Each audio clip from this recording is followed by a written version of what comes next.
Selamat siang Bu, silakan duduk. Iya, selamat siang Bu Bidan. Perkenalkan saya Bidan Dita yang bertugas pada siang hari ini. Kalau boleh tahu ini yang Ibu siapa? Ibu Maria Bu Bidan. Ibu Maria ya. Ini dengan adiknya ya Bu? Iya. Baik Bu, mungkin tujuan Ibu atau ada yang bisa saya bantu Bu? Jadi begini Bu Bidan, saya baru melahirkan 1 hari yang lalu. Saya ingin mengetahui perawatan bayi baru lahir. Ibu baru melahirkan 1 hari yang lalu. Ini anak pertama atau bagaimana? Iya Bu Bidan, anak pertama. Anak pertama ya Bu, berarti Ibu belum pernah tahu tentang bagaimana cara perawatan bayi. Baik Bu, di sini saya akan menjelaskan prosedurnya. Di sini sebentar saya akan memberikan konseling dan akan saya lakukan penimbangan berat badan, tinggi pengukuran panjang badan dan suhu kepada adiknya. Sebentar saya akan memberikan konseling dan di akhir sesi sebentar saya akan menanyakan pertanyaan sebagai bentuk pemahaman Ibu. Tujuannya itu agar menambah wawasan dan menambah agar Ibu tahu bagaimana cara perawatan bayi baru lahir. Ini waktunya itu sekitar 10-15 menit. Apakah Ibu bersedia? Bersedia Bu Bidan. Baik Bu. Jangan lupa ini kunci pintu sebagai privasi dan jangan lupa cuci tangan dengan lengkap. Kemudian keringkan menggunakan tisu. Cuci tangan 6 langkah di bawah air mengalir menggunakan sabun dan setelah dilakukan keringkan dengan tisu. Selanjutnya saya akan menjelaskan perawatan perawatan pada bayi baru lahir Bu. Di sini perawatan pada bayi baru lahir itu sangat penting untuk Ibu ketahui karena ini merupakan hal dasar yang akan Ibu lakukan pada bayi Ibu. Selanjutnya saya akan menjelaskan tentang pemberian ASI terlebih dahulu. Jadi baik Bu, ini kan anak Ibu baru usia 1 hari ya Bu. Dan ini anak yang pertama ya Bu, jadi belum ada pengalaman sama sekali. Di sini untuk ASI-nya itu diberikan selama 6 bulan penuh, di mana ASI ini biasa disebut dengan ASI eksklusif, tanpa ada pemberian ASI lainnya atau MPASI. Jadi semuanya itu full ASI Bu. Nah, ASI eksklusif ini sangat bagus untuk perkembangan dan pertumbuhan anaknya. Apalagi ini ASI eksklusif itu banyaknya pengeluaran kolostrum yang sangat bagus untuk membentuk zat-zat kekebalan tubuh pada bayi Ibu. Kemudian selanjutnya nanti ASI-nya ini bisa diberikan kurang lebih 8, paling sedikit itu 8 kali, dan berikan ASI sesering mungkin dan setiap kali bayi mau menetek. Jangan pernah ketika bayi ingin menetek Ibu tidak mau, tidak boleh kayak begitu ya Bu. Selanjutnya berikan ASI sesering mungkin juga, itu berfungsi untuk merangsang agar produksi ASI itu semakin banyak Bu. Semakin banyaknya produksi ASI yang Ibu hasilkan, maka semakin bagus untuk perkembangan dan pertumbuhan pada bayi Ibu. Selanjutnya saya akan menjelaskan cara menjaga kebersihan dan kehangatan bayi dengan cara yang pertama itu lakukan selalu kontak antara kulit ibu dan kulit bayi, karena dengan adanya kontak secara langsung antara ibu dan bayi atau skin to skin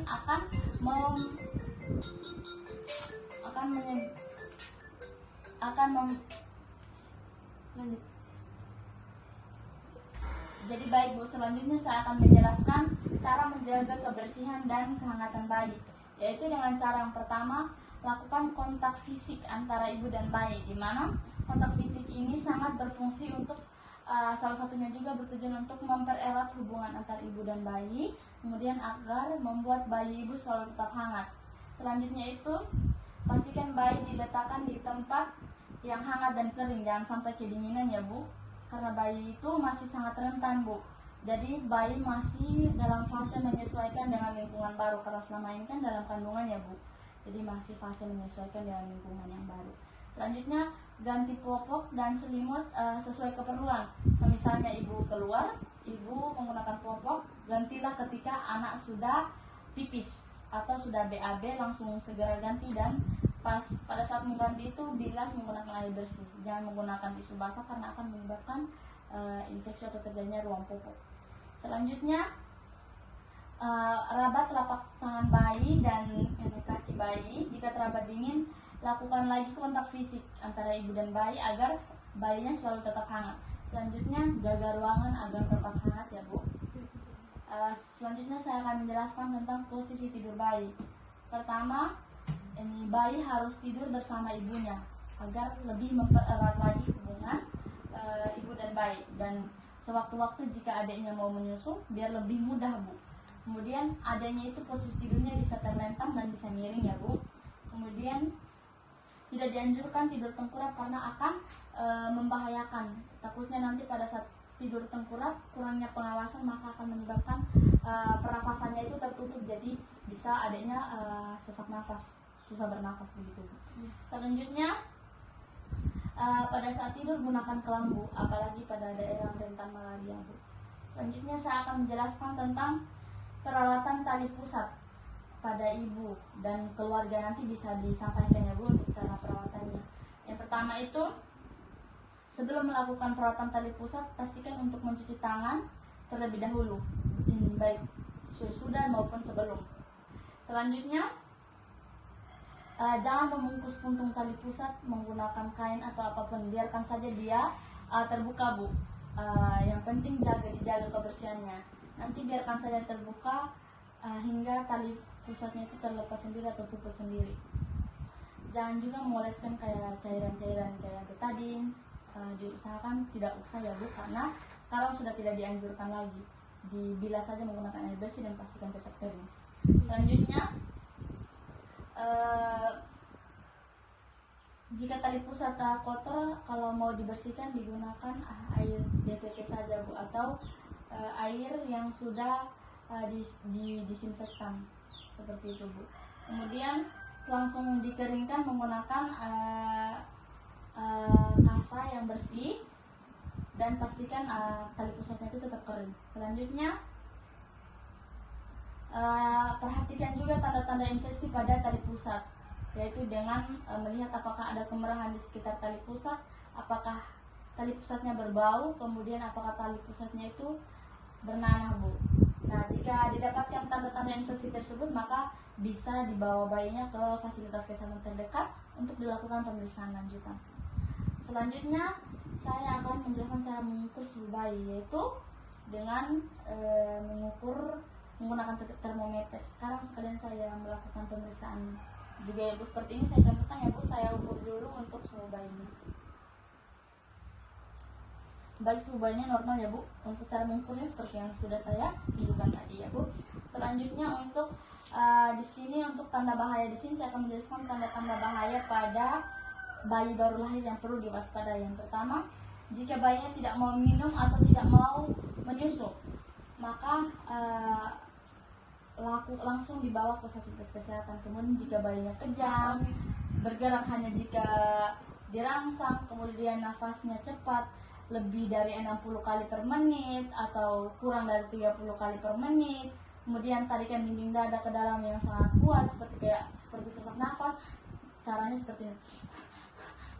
Jika bayinya seperti itu, maka itu merupakan tanda bahaya yang harus diwaspadai. Selanjutnya, jika adanya teraba demam di mana suhunya itu lebih tinggi dari 38 derajat Celcius dan teraba dingin jika suhunya itu kurang dari 36 derajat Celcius. Kemudian terdapat nanah yang berada di bagian mata. Kemudian pusat kemerahan dan meluas ke dinding perut. Selanjutnya itu diare dan tampak kuning pada telapak tangan dan juga kaki. Jika adiknya sudah mengalami hal tersebut, sebaiknya dibawa ke fasilitas terdekat karena itu merupakan tanda bahaya yang harus diwaspadai. Kemudian di sini saya akan melakukan penimbangan berat badan dan pengukuran panjang badan pada adiknya. Saya bisa timbang adiknya sebentar Bu. Mari dulu saya timbang dulu. Untuk berat badannya 3.300 gram ya Bu. Saya ukur panjang badannya.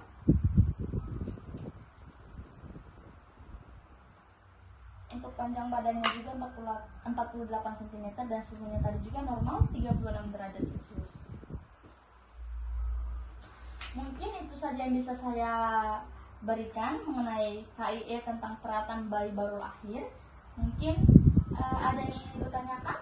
Tidak ada Bu. Baik Bu, jika tidak ada yang Ibu tanyakan, di sini saya akan menanyakan evaluasi terkait tanda yang perlu diwaspadai ketika bayi dalam bahaya itu seperti apa saja, Bu?